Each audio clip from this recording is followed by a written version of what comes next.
sunrise. Blessed be to your day. May be everything you require to create everything that you desire. I'm in a very playful mood today. Very, very playful mood today.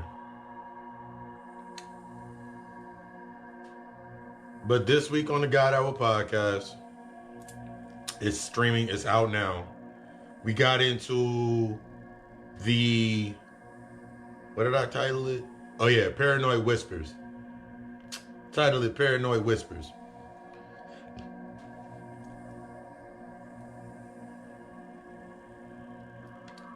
As I sip my smoothie. Damn, that's just delicious.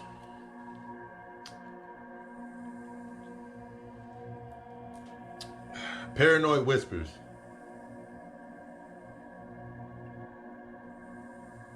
We got into the aspects of the distorted echoes, a carry on from last week's episode when we got into the ecosystem. Understanding the layering based on our thoughts of those echoes, of those whispers, when we're going into our shadow work, when we're going into our darkness. Assessing ourselves, assessing our shadows, bringing them to the present. What happens when we allow those echoes to create our space, the character development or the character we develop and how we maintain it based on those thoughts. And then we got into that void, that lost in translation, or being stuck in the reactions of the riffs of the reactions. And it made me think about the codependency intro. The codependency. Nothing outside of you is doing anything to you. Remember, it's reacting to us. Everything outside of you is reacting to you. You're not reacting to it, it's reacting to you. It's our privilege to learn in our lessons with our shadow work, doing our internal healing, doing these aspects, to learn how to respond to ourselves based on what triggers us outside of us. Remember, the trigger's there for a reason. Everybody that's in your space is there for a reason. You're always in the right position. What are you doing with it? And it made me really think about codependency from an introspective point. Similar to everything else, insecurity, jealousy, self-worth, your self-value, your desires, your wants, your needs, all of these aspects, all of these are internal narratives. No one outside of me can make me jealous. No one outside of me can make me insecure. No one outside of me can make me anything unless I give them the code that's already replaying in my subconscious.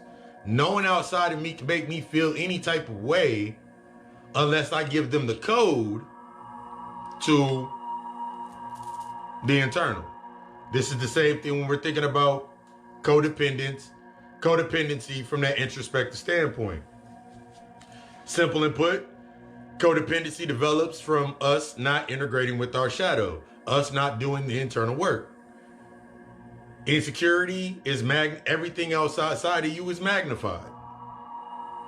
So if I'm insecure, if I have insecure aspects within my shadows, within my darkness, within my void, then naturally I'm going to develop a codependency for things to keep me within that insecure cycle, because I'm looking at things through that negative and not assessing it. Therefore, I now create a bias or an axiom. So now I have to look at these things that are coming up in my space, and now I can change my perspective. There was a lot of times where I felt very, very insecure.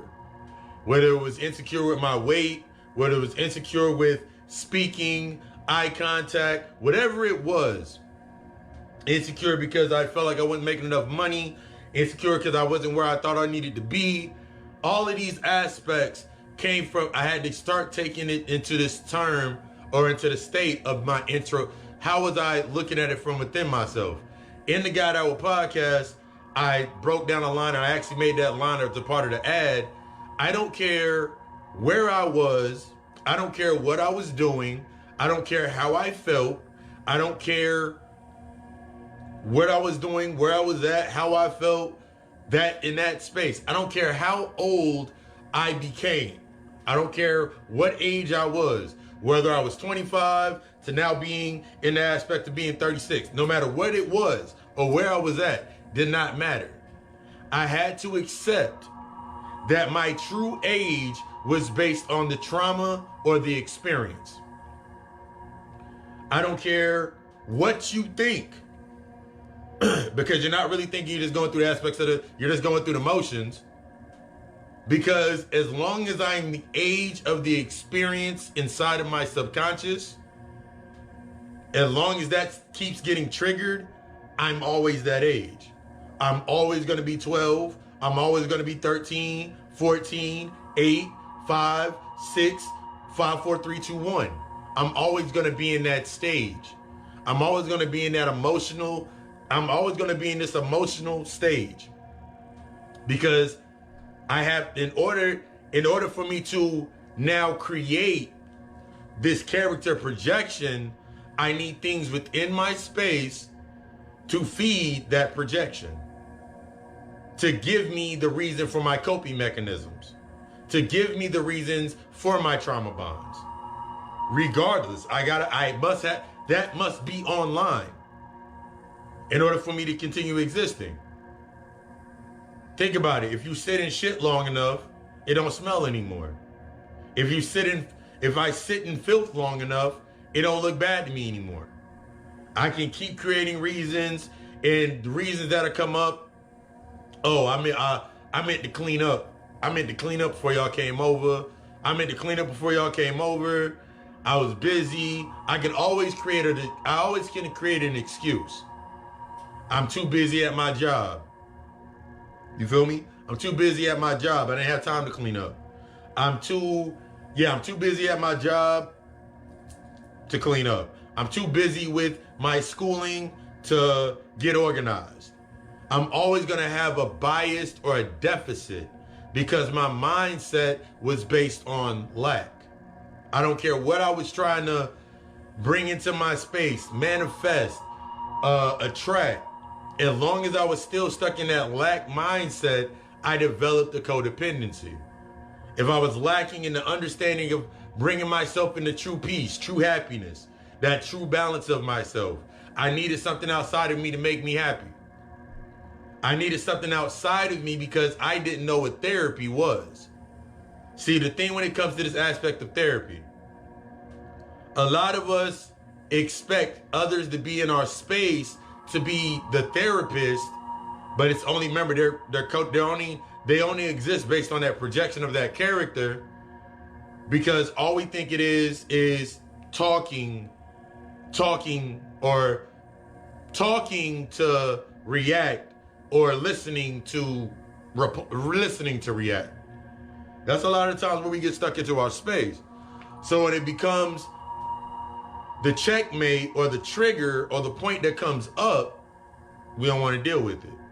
I'll deal with that later. What do you mean that's not normal? You got to think about it. Think about your space. Think about how you develop that character. Think about how you develop those interests.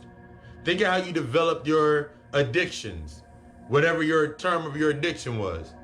Think about how you created your space. Go back. This is when we have to go back into our shadow and understand that, damn, I'm codependent. A lot of times we look at the external narrative and look for things to keep us in a state of deflection. So we think codependency is just simply, I was in a relationship and I was codependent. No. Codependency is not just in the aspect of a relationship. Codependency is in any bond that is based on the cycle of you reacting. Codependency is based on any bond that naturally keeps you reacting. Naturally. So your job can become a codependent relationship. Your job becomes a codependent relationship. The way that you interact with people, codependent relationship. So now your interests are actually, now what you believe that you're interested in, I had to think about it. A lot of my interests were just coping mechanisms. They kept me from focusing. They took my mind off of things. So I really didn't have any interest. This is why whenever you start, if you really look at something, you take away all of the interest, you take away all of these interests, or you take away all of these coping mechanisms, you really get to see your character has nothing. Your character is really, that's the aspect of that illusion. I remember looking at myself a lot of times like, yo, I got a lot of interest, but my interests were simply deflections to keep the character going. I'm a man, so I guess I gotta like sports. I don't like sports. Mine is boxing, soccer, baseball, certain things of that narrative. But those are just, the only reason it was an interest to me is because I played it. If I'm not playing it, or if I can't play it, then it really wasn't of interest to me. I'm not saying that it's not an interest to others, but I'm saying it wasn't really an interest to me. There was another reason behind that made that my interest. It kept me, when we get deep into this emotional relevance, that kept me emotionally relevant. If I could go watch the scores on ESPN and the next day go to work and everybody's talking about the game, I could have some input. But if it was really something that was truly authentic to me, I wouldn't have to wait for somebody to say something. I would naturally be in that space. This is what happens a lot of times when we're stuck in this codependent cycle. That fear of integrating with your shadow, that fear of assessing that negative, that fear of having that conversation, that fear of unlocking that developer mode. Your shadow work is your developer mode. That's how you start to set those intentions. I don't care what you do. I don't care how you feel. I don't care how you feel. I don't care how you, I don't care. Because it's time to be honest with yourself. It's time to be honest with yourself. It's time to be like, you know what? I do need to be honest with myself. I do have codependency issues. I need to sit down. I need to sit down not with anyone, but someone that can help me bring light to my internal mapping, so I can deal with these issues, so I can stop putting them off. Because you can keep putting them off, like real shit, you keep putting them off. You can keep putting it off, but all you're gonna do is try to develop something to keep you in control. Something to keep you avoiding. You're gonna look for that coping mechanism to keep you in that state of avoidance. You're gonna keep looking for that coping mechanism to keep you in that state of avoidance. You're gonna keep looking for those deflections inside of that projection, within that light or that illusion that you created, you said was your life. You're gonna continue to keep yourself in this state of existence, so you can keep reacting. You're gonna keep allowing those echoes, or what were once the thoughts. Every thought that you've ever had is in your shadow. Whether we're talking about past lives, current lives, it's all in your shadow. Every thought, every time you said something is in your shadow. Whether it was a fully developed thought, that means on the external there was a reaction point, or not, it's in your shadow. One of the deepest things with the aspects of the introspective of myself was there were thoughts that were in my mind when I really started getting deep in my internal work. There were thoughts that were present within myself that I didn't even remember where they came from. They were undeveloped. They never had a reaction point. So nothing outside of me reacted to it that I knew of. And that's how I lived inside of my space. So my first dark night of the soul was the things that I felt that I needed to address in order to keep moving forward. Then I got hit again. Another dark night of the soul. I was still trying to bring things to the surface that would keep me within my coping mechanisms. This is where you start feeling, this is where you're going in your path and you starting to feel lost and you don't believe in anything anymore and everything, nothing makes sense anymore. You had trust. Your trust issues are now coming up to the surface. Your abandonment issues are coming up to the surface. Neglect wounds, the rejections, the abandonments, all of these wounds are coming to the surface. And then you sitting there with them. But now you're going into spaces. Everything in the space is going to be there to show you. Everything in your space is there to show you.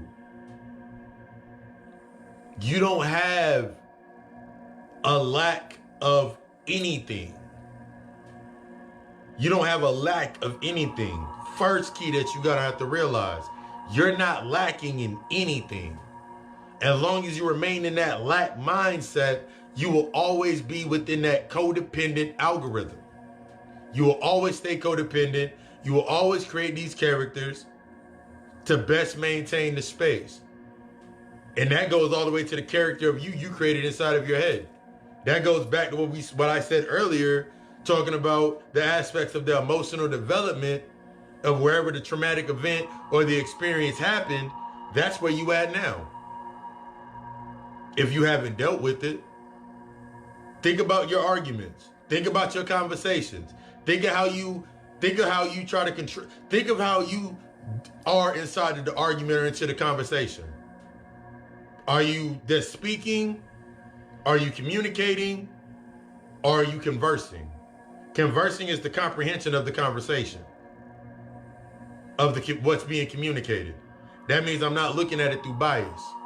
That means I'm not trying to project onto it what is naturally going on with inside of myself.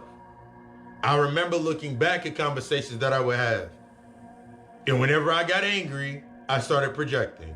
Whenever it wasn't going my way, I started projecting.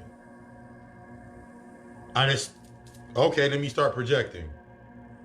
Let me project and leave myself in this space where I need to be at. I want to stay safe. Ooh, I got some attention. Let me keep doing what I did in the beginning.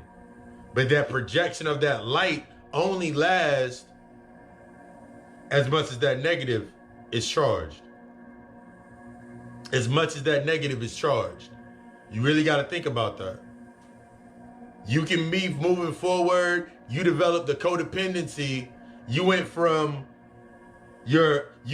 this image of your mother, this image of your father, family member, whoever, wherever, whenever the traumatic experience happened, and you develop the codependency.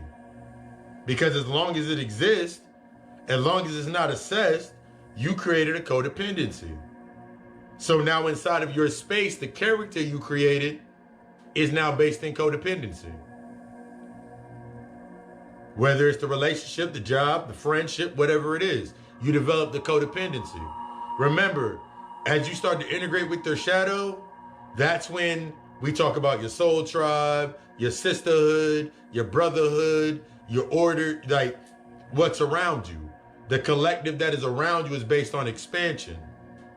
Now, when you look at your space right now, think about your codependency of immediately, whenever you going through a problem or someone's going through a problem, this is how you start understanding this is how you understand what seat you are within the codependency of that relationship.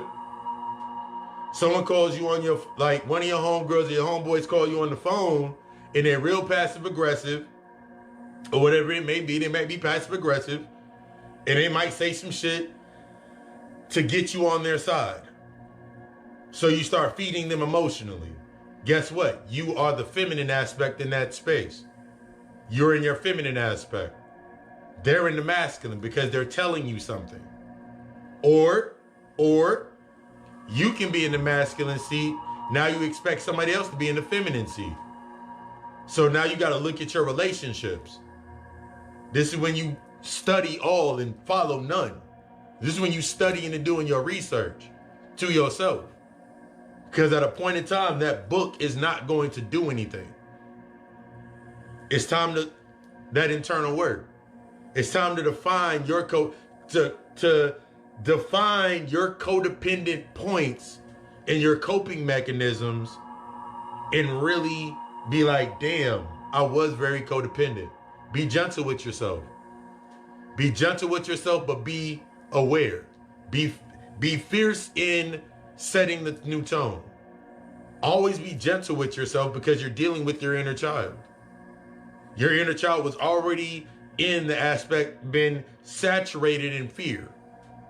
Your inner child's always been saturated in fear, always saturated in doubt, insecurity, saturated in that wound. So the longer you don't deal with those things, the more you saturate their inner child, the more negative their inner child becomes. The more negative I am internally with internal conflicts, these voids, the more that I depend on something outside of me to counterbalance that. That's why when you're looking at relationships and you there for everybody else, but now you need someone to be there for you the way you there for everybody else. That's codependency. All you're doing is now you're trying to find a charging point. You riding around in you basically ride around looking like a Tesla, looking for a charging post. Everything in your space is meant to teach you something about you. Everything that you're dealing with is meant to teach you something about you. It's time to move past the reaction. Move past reacting and learning why that bothers you, why that sets you off. Why does that set the course and the tone? Because as long as I'm reacting, I'm allowing everything outside of me to set my tone, to set my course. And 99 times out of 100, that course that I'm on is keeping me away from myself. So in order to keep that course going, you'll know when you gotta keep, when something's keeping you away from yourself, because in order to keep it going, that negative that impurity inside of your darkness, that negative repressed memory, it gets louder. That echo gets louder. That whisper gets louder. The louder it gets, the more you try to shut it up. No, I'm gonna give you a nice little key before we step out. It's time to assess the voice. Tell it you're right. I did do this. I did have a problem with my abandonment issues, and that's how I used to deal with it. That's how I used to cope with it.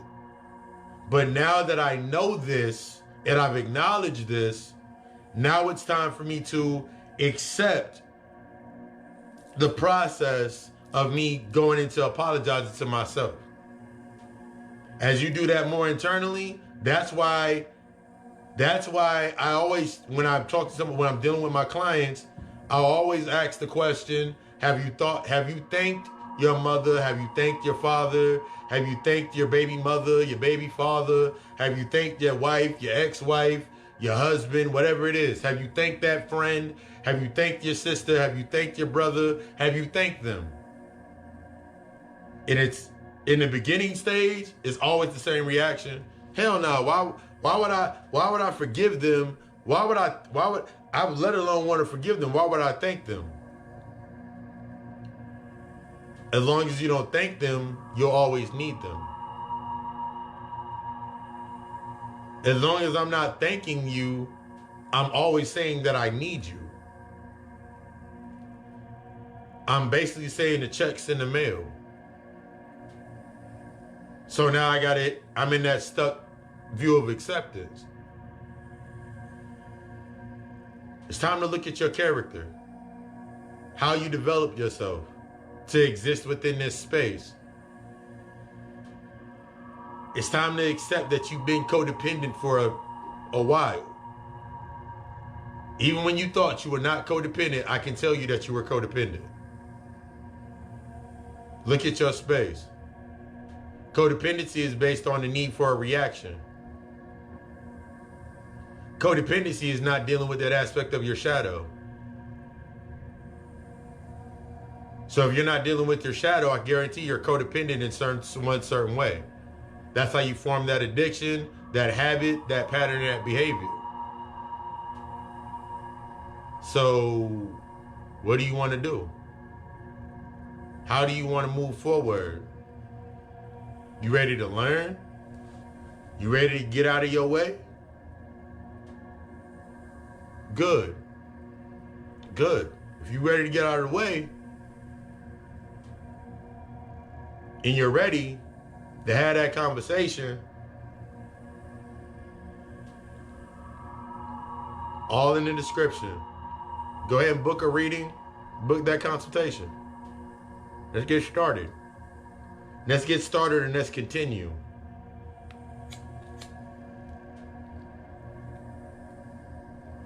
I desire you to be the fucking best. Because I desire myself to be the best. I desire myself to be authentic. I desire myself to be the authority over my power. Just done with it. Like, there's no more, I want you to think about this. Every single year, there's a merge, there's a merging of realms, there's a merge, there's a gateway, there's a retrograde, there's always a cosmic event that comes into play. And my codependency issues, or your being codependent, so codependent, and not even accepting that point, you look at that moment as the moment to blame your life on. Man, this retrograde kicking my ass. Retrograde's been great for me. Man, they doing this, and this. Shit been great for me because I'm doing that internal work. When are you going to do the work? You're worried about everything else being exposed to counterbalance you not exposing yourself to your true self.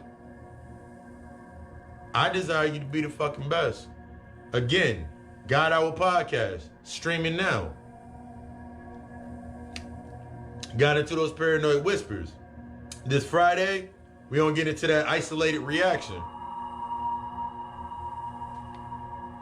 The weaknesses in our comfort zones. But I want you to be the fucking best. Smoothie got me on 10 right now.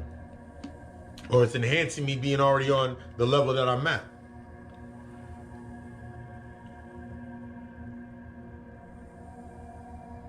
But yeah, I desire you to be the fucking best. Today is the only day that matters. You are the only one that matters. Everything outside of you is based on what you need to experience through the lesson or master the lessons in your observations. That's your choice. I've made my choice. If you ain't gonna make the choice, then keep doing what you're doing. Old patterns make old results. I love you. We love us. Ashe.